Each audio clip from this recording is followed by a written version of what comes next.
tu na hem phulen kaya kan oma kan soitak angkanin pu amo sakum som ni le pani mi bandoi thak taken an chak ai chit che sual hlau ani ati chuan ke ni po sai ma lui chua nimin le voin lama te kan han duty a chanulam dan ni le chan ve khan tui khul lui chua arwang hi mu ani a ti chuanin kan duty na tang khanin KM som le pali ve khaman mo takin kan plan kir char char te chuan phulen kalami sai tu la tang heng KM som ni le pani vel bor ni a kan plan thale a hi khuatin ve to tu na hian kan police lam ten inquest anti meka chu kan lo ma ka ti chuanin kan inquest ten ti zo a kan honga ei ke ma hi kanuam sam tat lat lo me ka thiam pangang ko warti nok noka engting nge ruang hi kalpui zel turani zanina hianin aizo lama chhuklak pui tu nian postmortem tur PME ti turani MT vel po kha engma ka pha bel chiang thei lawa ei kanuam lo ang reng ve khop mai chu wang chuania thir tu te afam kim talo de le kan ipon in sia thiam na kan di rai thim khop ma anaya po ka va phei pe loha ka thiam pa ha ka va phei tir tamaya ting ve bor chu kan din ni a eng po ni sela van duina athenga van duina an tok tarau rawa akala abora chu bora lan ni to a chuti lain aruang hlom lowan an om thin te lung chiat thak zual em thina ma sengin puamo saruang hetianga loman omta muan omta hi aro pui lomom le in country a akal santa kelal pa pathian in thamonin ompui mo ro setin du sana kan hanan vele lom loma ti chuanin hetilai saitual bial saitual town area saitual te ke fang ru chom rualung chumai ba ka sai chalte sifa liap pui he ta phul len ti lampang te thei top chenan boya ni zo tlom ena moi tak main tampui nga te tampui na kong an lan chu atira aro pui le ani ti la kha an selang vele sim te po ni sela atha ome ti chuanin ITI te hi ani tu tak khuwa veng te an ni awangin mi thanem tak mai khotlang soi tu te nen dong kal chho boka heti lai an ron ri achila an ti ro pui tak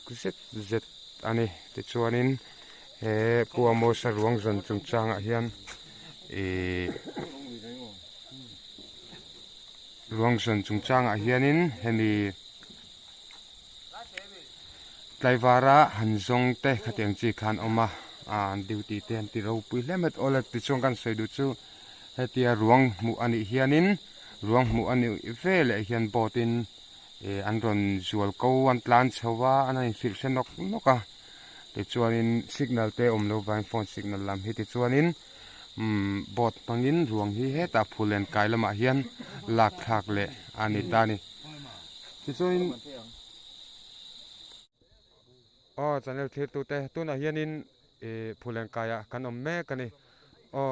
khong eta ken kapu enge nangma ni lam hi enge in club ning te khak ne fil lok them Saitwal Youth Adventure Club kan dia QRT Quick Response Team Saitwal District ne na tangkop kan ni ole anni ho hian hei tuna chet kan to le tuitla puamo sakan mu chungchang an tho lok le me anni ho hian an mu ning kan seboka khong eta kin ithing mi lok fil lok khong ruate a purat te ani a ti chuanin engtinge puamo saruang hi khoila munange in han muwa engtinge in mu dan te alo om dan te kha rem te khongai te men fil thengem englo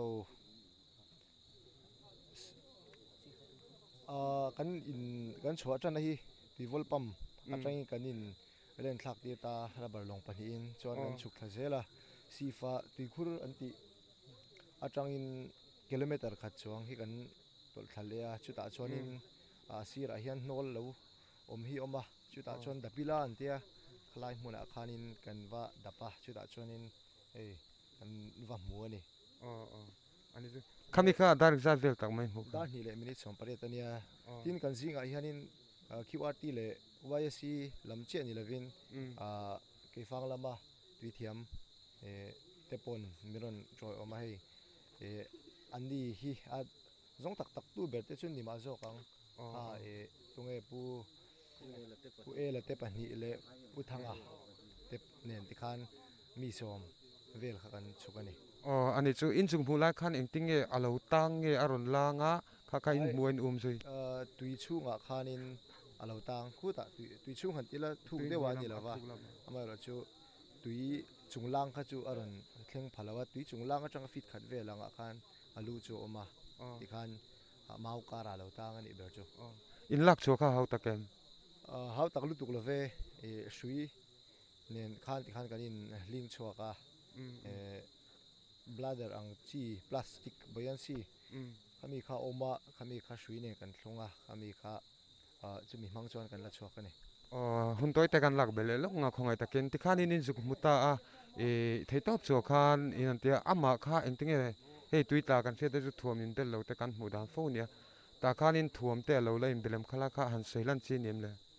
thomno kha ala haveka avai korala ha tha ke korala ha tha phekok pola bun vekani te chuanin khongai khami amutu singa khan khami kan team angchi kha member exam nge ni hrim chu khati la khan akal tha jong hi mi som kan kal tha ni me che te pen tel ti na me tel love hei englai kan thian te ho jong hi ni ole ani chu ti chuanin khongai taken zo na pakhan le chu hetilai phulen kai tangin mu na mun takhi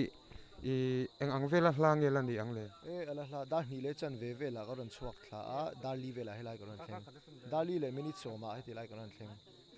ole ani chu ole intero pile me hami pu amo sabora la amuna chungchanga te tha le zungtam takin senga ti chuanin ruang hlom lo om thini lung chiat thak le zola nang ni tho ra in huai sena te in pek nei tlom ngai na zara muinan om ta a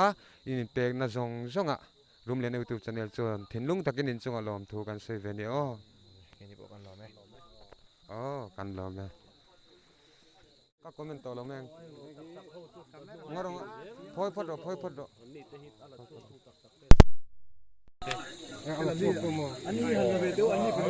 ni ho akha tilang ro ta kan kon ding tlam lo ani la vi la te oi i light khat yeng lo la ma ngaro lo ma chunga kan ni tlom ngai sai tual bial a thian ni that ni mangan han to a champuina na thok tu ra in volunteer tlom ngai te an ni hoi senal in pe na wang yu de voinia ko hianin undin mun hi kan dinga pu amo sa ruang po hian hu thain an omta ani na tho ro pui wang liu ani mi zo kan diang te tin hemi chet to thua te po hian lom thu se hi mi zo kan diang hian kan bai ka sia ani om lo sela in kan tin mun tu zel niang kan alo om tak meu ni mi zo lom ngai na wong nung tu ani na la ya te rồi lúc khát lang atanga thok chok te chong ngai thok chok te nia e he tami hi kan branch choi me president chong te ania he thi tang ba tha je la bang dia la he udik he te kan president ania hey hey kan ho tu te lam kan VC te pon om nuôi mới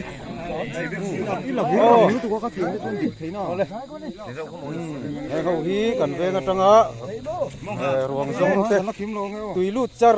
te ni hi ma pui hianin da ruk le minute somli vel bor ani a pholen kai tang khang kan chuak thawa ti hianin pu amo saruang amalama khian kalpui ani a tihian lir thei engemaw sakin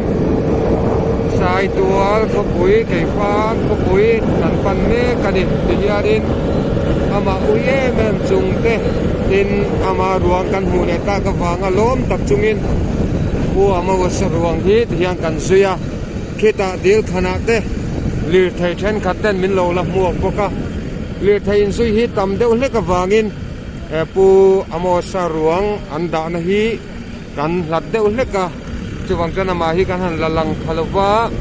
ti chuanin voini a hianin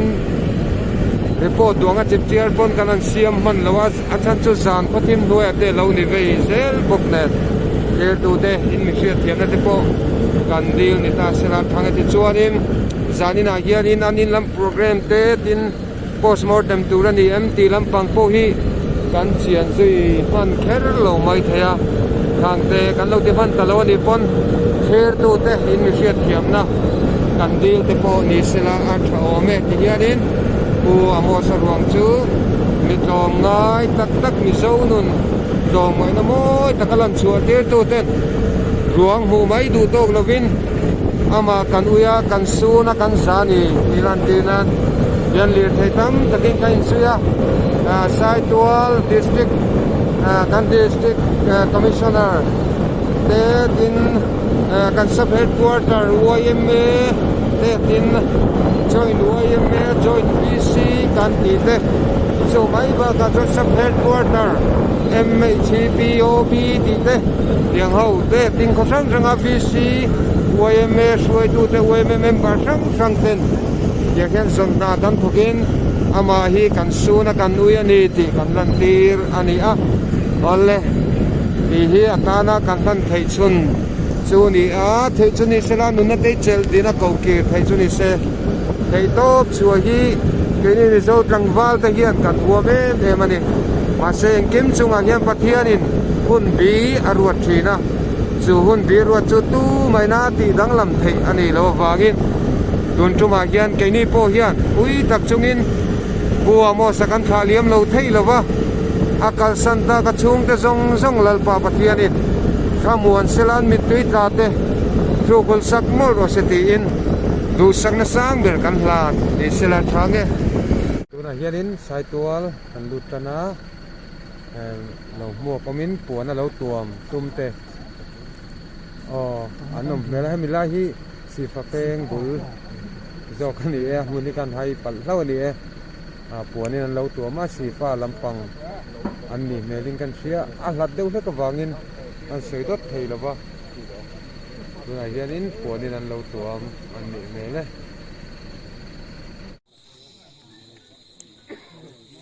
hei sai chal lui chhuak atang khan he ta phulen kai lama an hmua ti chuan kan tlan ko la he ta til khana chuan phulen kai hi kan thlenga chuan an hmu hi an hmu hun hi dar ni la chan ve nia chuan an hmu na hmun hi sa tui khur lui chuak bula ani a ti chuan hei kuang te aron thlenga chuan kan hanin lot tanga ti chuan sai tua lam pan pui le ani don ani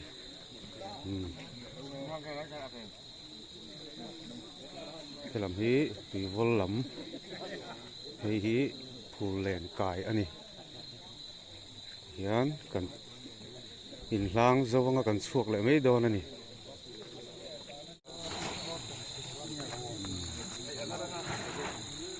phul len kai tang hian hun rei lo te kan chuak don ani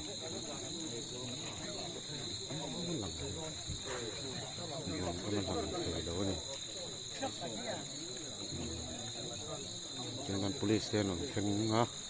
dengan kita lengah pensuak mai dong ni ni lam te sini pui lung lah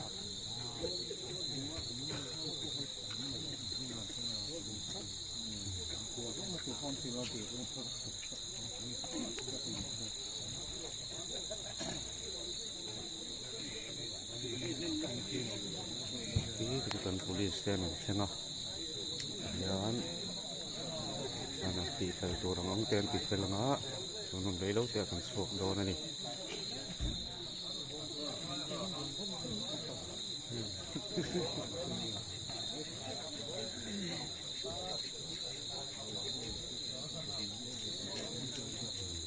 so ngai tak tak ke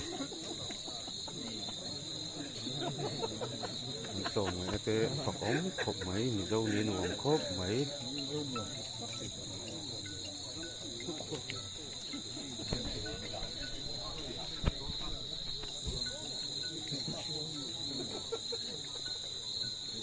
đã có tiếng quỷ tên luôn mà đi